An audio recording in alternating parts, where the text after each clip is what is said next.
लोकसभा चुनाव 2024 के नतीजे आने के बाद से पूरे देश में सियासी हलचलें तेज हो गई हैं। दिल्ली में सियासी तापमान बढ़ गया है। पटना से नीतीश कुमार और तेजस्वी यादव एक ही प्लेन में उड़ करके दिल्ली गए। दूसरी तरफ दक्षिण से चंद्रबाबू नायडू दिल्ली आए और आज शाम 4 बजे एनडीए की बैठक है और दूसरी तरफ शाम को 6 बजे मल्लिकार्जुन खड़गे के घर इंडिया गठबंधन के दलों की मीटिंग चलने वाली है। ऐसे सियासी माहौल में जब चारों तरफ कयास लगाए जा रहे हैं कि आखिर किसकी सरकार बनेगी, क्या नरेंद्र मोदी तीसरी बार प्रधानमंत्री बन पाएंगे, इंडिया गठबंधन क्या सरकार बनाने में सफल होगा, ये कयास पूरे देश में लोगों के मन में है। इस पॉडकास्ट में हम इन्हीं को लेकर बातचीत करेंगे।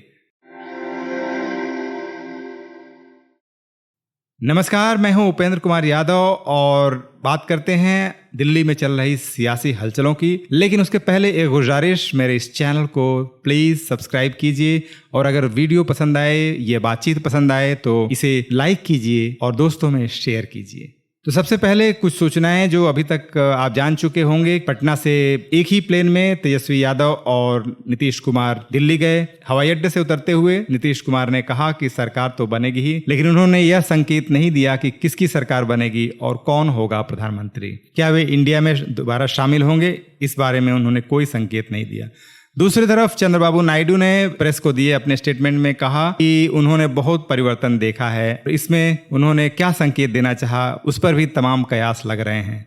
बहरहाल शाम को 4 बजे एनडीए की बैठक शुरू होने वाली है और शाम को 6 बजे इंडिया गठबंधन की। तो सबसे पहले बात प्रधानमंत्री नरेंद्र मोदी। भारतीय जनता पार्टी के पक्ष में यह फैसला नहीं गया है। उसके कद को जनता ने छोटा कर दिया है और उसे बहुमत के आंकड़े से दूर कर दिया है। ऐसे में पिछले 2 बार बहुमत के आंकड़े को दे करके जनता ने नरेंद्र मोदी को जो जनादेश दिया था, इस बार उस जनादेश को उसने छोटा कर दिया है। इसके राजनीतिक मायने साफ हैं कि जनमत दरअसल नरेंद्र मोदी के खिलाफ है। दूसरी तरफ जो भारतीय जनता पार्टी के कई उम्मीदवारों ने दावे किए थे कि उन्हें ज्यादा से ज्यादा सीटें चाहिए ताकि वे संविधान में बदलाव कर सके, जनता ने इसे खारिज कर दिया है और भारतीय जनता पार्टी के कद को छोटा कर दिया है। उसे 240 के आसपास समेट दिया है।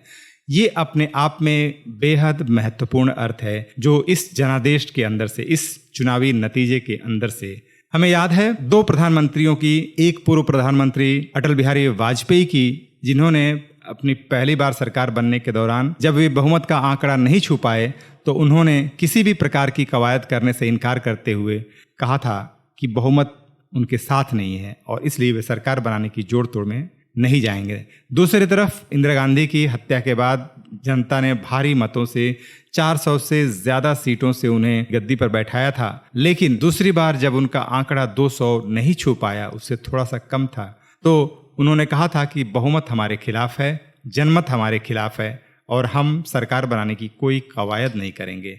बहरहाल जो ट्वीट प्रधानमंत्री नरेंद्र मोदी ने कल किया था उसमें उन्होंने अपनी जीत की बात कही थी और यह साफ है कि भारतीय जनता पार्टी कोई भी कसर नहीं छोड़ने वाली सरकार बनाने। लेकिन सवाल है कि एनडीए के जो घटक दल थे, चाहे वे नीतीश कुमार हों या चंद्रबाबू नायडू, क्या वे चाहेंगे कि प्रधानमंत्री के रूप में नरेंद्र मोदी तीसरी बार सरकार बनाएं? सबसे बड़ा सवाल इसी का है। तो हम यह कह सकते हैं कि चंद्रबाबू नायडू या नीतीश कुमार जनमत की इस खिलाफत के आवाज को सुन सकते हैं और उसके साथ जा सकते हैं। बहरहाल यह शाम तक पता चलेगा। दूसरी तरफ कांग्रेस की प्रेस कॉन्फ्रेंस में कल राहुल गांधी ने एक जो महत्वपूर्ण बात कही थी वह यह कि जनादेश नरेंद्र मोदी और अमित शाह के खिलाफ है। दूसरी महत्वपूर्ण बात उन्होंने कहा था कि जो वायदे उन्होंने जनता से किए थे इंडिया गठबंधन की ओर से, वे वायदे पूरे किए जाएंगे। सवाल है कि अगर सरकार इंडिया गठबंधन बनाने की कवायद करता है तभी वे वायदे पूरे किए जाने की संभावना बनती है। ऐसे में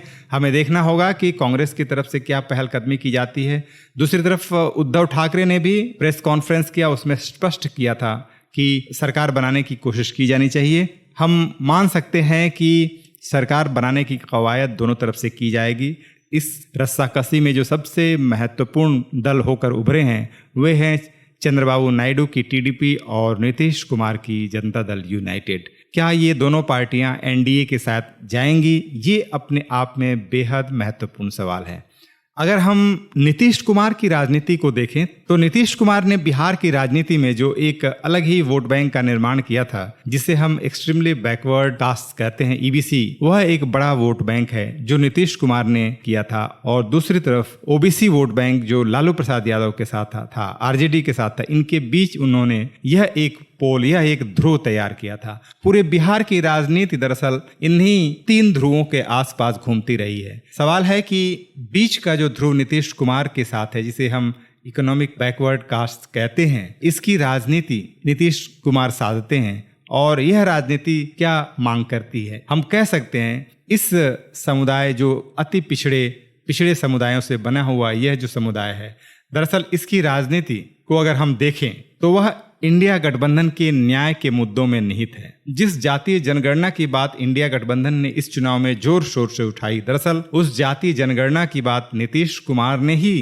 पहली बार उठाई थी। उसी तरह से आरक्षण की सीमा को भी बढ़ाने की बात उन्होंने कही थी। जिस वोट बैंक पर नीतीश कुमार खड़े हैं, जिसे ईबीसी वोट बैंक कहा जाता है, पिछड़े अति पिछड़ों से बना हुआ वोट बैंक, उस वोट बैंक की राजनीति दरअसल इंडिया गठबंधन की जो राजनीति, न्याय की राजनीति है, उसी से सध सकती है। और इस तरह से नीतीश कुमार की जो नेचुरल एलाई है वो है इंडिया गठबंधन। इसीलिए वे शुरू में इंडिया गठबंधन के साथी थे और इंडिया गठबंधन के जनक के रूप में भी उन्हें देखा जाता था। अगर हम निष्कर्ष लें तो नीतीश कुमार की जो स्वाभाविक राजनीति है, वह वोट बैंक दरअसल न्याय के एजेंडे को समर्थन देता है। और अगर नीतीश कुमार अपने उस वोट बैंक की आवाज़ को सुनेंगे तो उन्हें इंडिया गठबंधन के एजेंडे को अपनाना होगा, उनके मुद्दों को अपनाना होगा और इस तरह उन्हें इंडिया गठबंधन के साथ जाना होगा। या हो सकता है वे इंडिया गठबंधन से समर्थन मांगे अपनी एक नई सरकार बनाने में। दूसरी तरफ हम जानते हैं कि चंद्रबाबू नायडू के साथ पिछले कुछ सालों में जो एजेंसियों ने जो बर्ताव किया है, उसके जिम्मेदार कौन है यह भी छिपा नहीं है। जगन मोहन रेड्डी की जो कार्यशैली है वह बिल्कुल एक तानाशाही प्रवृत्ति से शासन करते रहे हैं। पिछले 5 वर्षों में उनका जो शासनकाल रहा है दरअसल इसी किस्म का है जो बहुत हद तक किसी भी तानाशाही रवैये से मिलता जुलता है।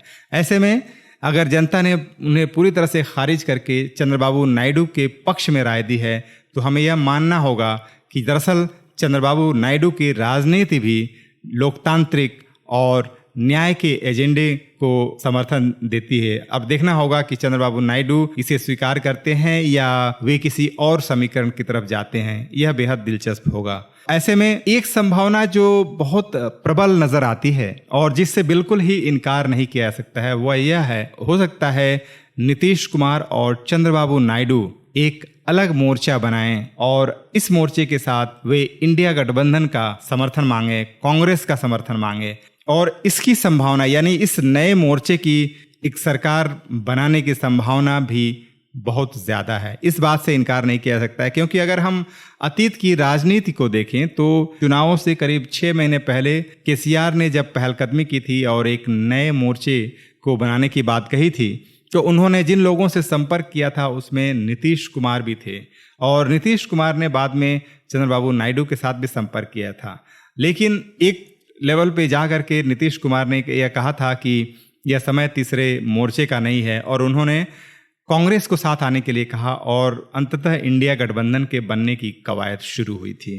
तो ऐसे स्थिति में हम देख सकते हैं कि तीसरे मोर्चे के अस्तित्व से जब शुरू में इनकार किया गया था तो दरअसल भाजपा के विकल्प के रूप में ही एक नए मोर्चे की बात कही गई थी और वह मोर्चा जो बना वह इंडिया गठबंधन था। लेकिन उस इंडिया गठबंधन की यात्रा के बीच ही चुनाव के दौरान ही नीतीश कुमार अज्ञात कारणों से अलग हुए और वे भारतीय जनता पार्टी के साथ गए। आज नीतीश कुमार स्वतंत्र हैं, चाहे वे कोई नया गठबंधन बनाएं या फिर वो इंडिया गठबंधन के साथ जाएं या वे एनडीए को सपोर्ट दें।